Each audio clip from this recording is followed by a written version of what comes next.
بسم اللہ الرحمن الرحیم۔ السلام علیکم ورحمۃ اللہ وبرکاتہ۔ رمضان المبارک میں روزانہ کتنے لوگوں کی مغفرت ہوتی ہے؟ رمضان کے آخری دن کتنے لوگوں کی مغفرت ہوتی ہے؟ لیلۃ القدر میں کتنے لوگوں کی مغفرت ہوتی ہے؟ رمضان المبارک میں کون کون سے لوگوں کی مغفرت نہیں ہوتی؟ عید الفطر کی رات کتنے لوگوں کی مغفرت ہوتی ہے؟ عید والے دن کتنے لوگوں کی مغفرت ہوتی ہے؟ اور اس کے علاوہ اور بہت سی چیزیں آپ اس ویڈیو میں جانیں گے۔ حدیث مبارکہ ہے، حق تعالی شانہ رمضان شریف میں روزانہ افطار کے وقت ایسے 10 لاکھ آدمیوں کو جہنم سے خلاصی مرحمت فرماتے ہیں جو جہنم کے مستحق ہو چکے ہیں۔ اور جب رمضان المبارک کا آخری دن ہوتا ہے تو یکم رمضان سے آخری رمضان تک جس قدر لوگ جہنم سے آزاد کیے گئے ہوتے ہیں ان کے برابر اس ایک دن میں اللہ تعالیٰ آزاد فرماتے ہیں۔ اور جس شب قدر ہوتی ہے اس رات حق تعالی شانہ حضرت جبرائیل علیہ السلام کو زمین پر اترنے کا حکم فرماتے ہیں۔ وہ فرشتوں کے ایک بڑے لشکر کے ساتھ زمین پر اترتے ہیں۔ ان کے ساتھ ایک سبز جھنڈا ہوتا ہے جس کو کعبہ کے اوپر کھڑا کرتے ہیں۔ جبرائیل علیہ السلام کے 100 بازو ہیں جن میں سے 2 بازو صرف اسی رات میں کھولتے ہیں جن کو مشرق سے مغرب تک پھیلا دیتے ہیں۔ پھر جبرائیل علیہ السلام فرشتوں کو تقاضا فرماتے ہیں، جو مسلمان آج کی رات کھڑا ہو یا بیٹھا ہو، نماز پڑھ رہا ہو یا ذکر کر رہا ہو، اس کو سلام کریں اور اس سے مصافحہ کریں اور ان کی دعاؤں پر آمین کہیں۔ صبح تک یہی حالت رہتی ہے۔ جب صبح ہو جاتی ہے تو جبرائیل علیہ السلام آواز دیتے ہیں، اے فرشتوں کی جماعت، اب کوچ کرو اور چلو۔ فرشتے پوچھتے ہیں، اللہ تعالیٰ نے احمد صلی اللہ علیہ وسلم کی امت کے مومنوں کی حاجتوں اور ضرورتوں میں کیا معاملہ فرمایا؟ وہ کہتے ہیں، اللہ تعالیٰ نے ان پر توجہ فرمائی اور 4 شخصوں کے علاوہ سب کو معاف فرما دیا۔ صحابہ کرام نے عرض کی، یا رسول اللہ وہ 4 شخص کون ہیں؟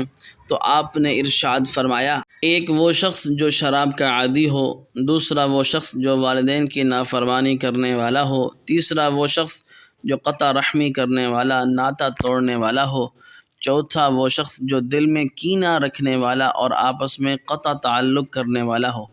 پھر جب عید الفطر کی رات ہوتی ہے تو اس رات کا نام آسمانوں پر لیلۃ الجائزہ یعنی انعام کی رات رکھا جاتا ہے۔ اور جب عید کی صبح ہوتی ہے تو حق تعالی شانہ فرشتوں کو تمام شہروں میں بھیجتے ہیں۔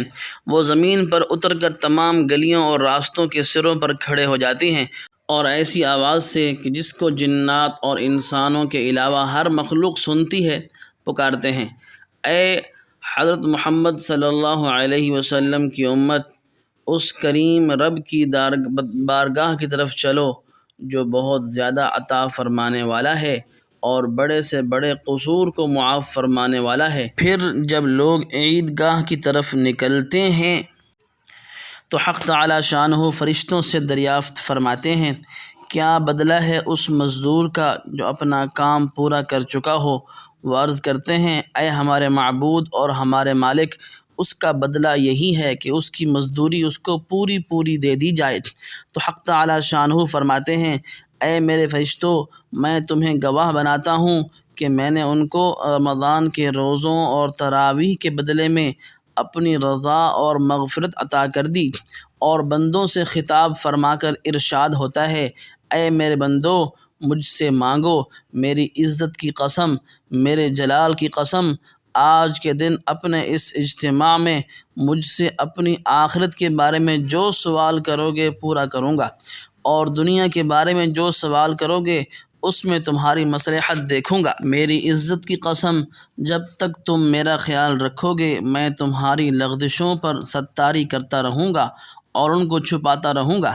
میری عزت کی قسم اور میرے جلال کی قسم، میں تمہیں مجرموں اور کافروں کے سامنے ذلیل اور رسوا نہیں کروں گا۔ بس اب بخشائے اپنے گھروں کو لوٹ جاؤ، تم نے مجھے راضی کر دیا اور میں تم سے راضی ہو گیا۔ پس فرشتے اس اجر و ثواب کو دیکھ کر جو اس امت کو افطار یعنی عید الفطر کے دن ملتا ہے، سب فرشتے خوشیاں مناتے ہیں اور کھل جاتے ہیں۔